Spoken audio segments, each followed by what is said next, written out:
अस्सलाम वालेकुम। जहाँ कहीं भी मेरी आवाज़ इस वक्त आपकी खूबसूरत समातों तक पहुँच रही है, मैं उम्मीद करता हूँ आप खैरियत से होंगे। आज की वीडियो थोड़ी हटके है, वो इस लिहाज से कि एक ऐसी बात कि जिसका हमारे माशरे में बहुत फुकदान पाया जाता है। वालिदैन अपनी बच्चियों की शादियों पे बहुत सा पैसा खर्च कर देते हैं और उनको भर भर के जहेज़ के देते हैं, मगर शायद वो एक चीज़ जो बहुत ज़रूरी है देना वो भूल जाते हैं, और अगर देते भी हैं तो उसकी मिक़दार थोड़ी कम होती है। क्या ज़ेवरात, क्या कपड़े, क्या क्रॉकरी का सामान, उसके बाद घर की हर ज़रूरत की चीज़ जो कि एक घर में होनी चाहिए, माँ बाप अपनी तौफीक से भी बढ़ के दे देते हैं। आपको मालूम है एक ऐसी चीज़ है कि अगर वो बच्ची के पास ना हो, बेटी के पास ना हो, तो शायद ज़िंदगी का सर्कल चल नहीं सकता। वो क्या है? उसको बर्दाश्त कहते हैं। हम जिस माशरे में रहते हैं वहाँ का मिजाज, वहाँ का माहौल बहुत मुख्तलिफ है।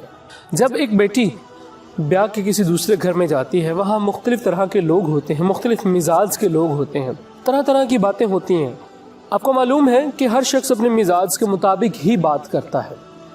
बेटी जब ब्याह के जाती है तो उसको भी इन चीज़ों का सामना करना पड़ता है, और जब परेशानी के लम्हात होते हैं और अगर उस लम्हे में वो अपनी इस आदत को जो कि सीख के ना आई हो, अगर उस पर कंट्रोल ना कर पाए, तो उसको कितने मसाइल का सामना करना पड़ सकता है। मिसाल के तौर पे अगर कोई बच्ची शादी के बाद, ज़ाहिर बात है अगर वो अपने शौहर के साथ है तो शौहर का मिजाज भी वो है जो इससे नावाकिफ़ है। बहुत अच्छी बातें भी होती हैं, कुछ बुरी बातें भी होती हैं। अब बुरी बातों को बर्दाश्त करना, उन पर सब्र करना, यही असल कमाल है। वालिदैन बच्चियों को अगर इस चीज़ की तालीम दें कि बेटा हर बुरी बात को बर्दाश्त करना, सब्र करना, खामोशी इख्तियार करना, तो अब यकीन मानिए कि वो घर जिसमें अगर बच्ची इस आदत को अपना ले कि वो बर्दाश्त करे, सब्र करे, तो अब यकीन मानिए वो घर हमेशा शादोआबाद रहते हैं। और मैंने ऐसा देखा है, यकीनन आप लोगों ने भी देखा होगा कि जिन घरों में बच्चियाँ बदज़ुबानी करती हैं, बदकलामी करती हैं और जवाब देती हैं बराबर के, वो घर ज़्यादा देर नहीं चलते। अब इसमें होता क्या है, देखिए मैं आपसे हरगिज़ ये नहीं कह रहा कि आप बिल्कुल मज़लूम बन जाएं, आपको बिल्कुल नहीं बोलना, आप सर फेंक के बस जी जी जी जी करते रहें, ऐसा नहीं मैं बोल रहा। मेरा कहने का मतलब ये है कि आप ये नागवार हालात जब आते हैं, बदकलामी का सिलसिला कार अगर शुरू कर दें, तो क्या वो नागवार हालात बदकलामी करने से या बुरा भला बोलने से क्या आपके फेवर में चले जाते हैं? ऐसा हरगिज़ नहीं होता।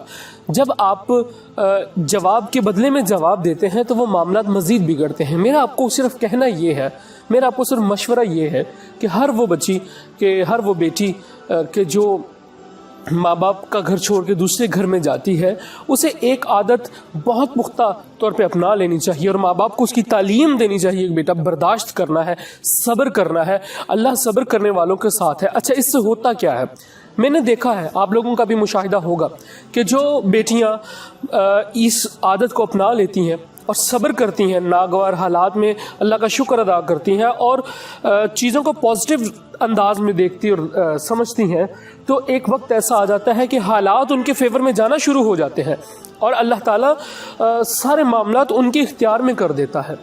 वो किस वजह से होता है? वो उनका सब्र, वो उनके काम आता है और वो सारे मामलात अपने कंट्रोल में अल्लाह ताला उनको दे देता है। तो ये कब होगा? जब माँ बाप अपनी औलाद की तरबियत इस अंदाज में करेंगे कि वो सब्र करें और शुक्र अदा करें। इसका बहुत बड़ा फुकदान हमारे माशरे में इस सूरत में भी पाया जाता है कि माँ बाप बच्चों की तालीम और तरबियत को लेके इस अंदाज में चलते हैं कि वो तालीम तो दिलवाते रहते हैं, तालीम तो बड़ी अच्छी से अच्छी तालीम दिलवाते हैं, मगर तरबियत का फुकदान इस सेंस में आता है कि बच्चियों के अंदर बर्दाश्त का मादा नहीं होता, वो बातों को बर्दाश्त नहीं कर पाती और फ़ौरन से जवाब देती हैं, जिस वजह से घर उजड़ते हैं, घर बर्बाद होते हैं और अगर औलाद हो तो औलाद के ऊपर भी इसका बुरा असर पड़ता है। तो बस सारी बात का लुबे-लुबाब यही है कि आप बर्दाश्त से काम लीजिए, हिम्मत से काम लीजिए। और वालिदैन के लिए पैगाम ये है, अगर आप वालिदैन में से हैं तो आपके लिए पैगाम ये है कि अपनी औलाद को बर्दाश्त सिखाइए, अपनी बच्चियों को बर्दाश्त सिखाइए। अच्छा, अब इसमें हरगिज़ ये नहीं है کہ ہم صرف یہ باتیں بیٹیوں کو ہی سکھا رہے ہیں، نہیں، انشاءاللہ اگلی ویڈیوز میں ہم کوشش کریں گے، کوشش نہیں بلکہ انشاءاللہ ضرور ایسا ہوگا کہ ہم بیٹوں کو بھی، بچوں کو بھی اس چیز کی تعلیم دے سکیں کہ وہ بھی اپنے اندر جو عادات ہیں ان کو بھی کس طرح سے بہتر کریں، تاکہ یہ زندگی ایک خوشگوار انداز میں چلتی رہے اور بہتر انداز میں ہم اس کو لے کے چل سکیں۔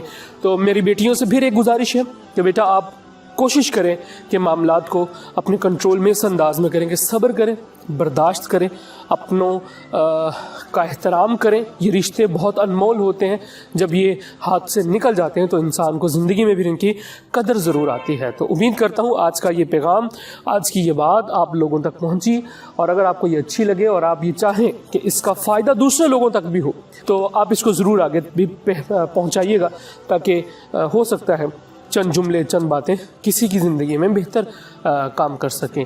امید کروں گا آپ کے فیڈ بیک سے آپ اپنے کومنٹس میں اپنی رائے کا اظہار کیجیے گا، اور اگر کوئی موضوع ایسا ہو جو اس پہ آپ چاہتے ہو کہ بات ہو تو وہ بھی ہمیں بتائیے گا، انشاءاللہ اس پہ بھی کلام ہوگا۔ آپ کے فیڈ بیک کا منتظر۔ السلام علیکم۔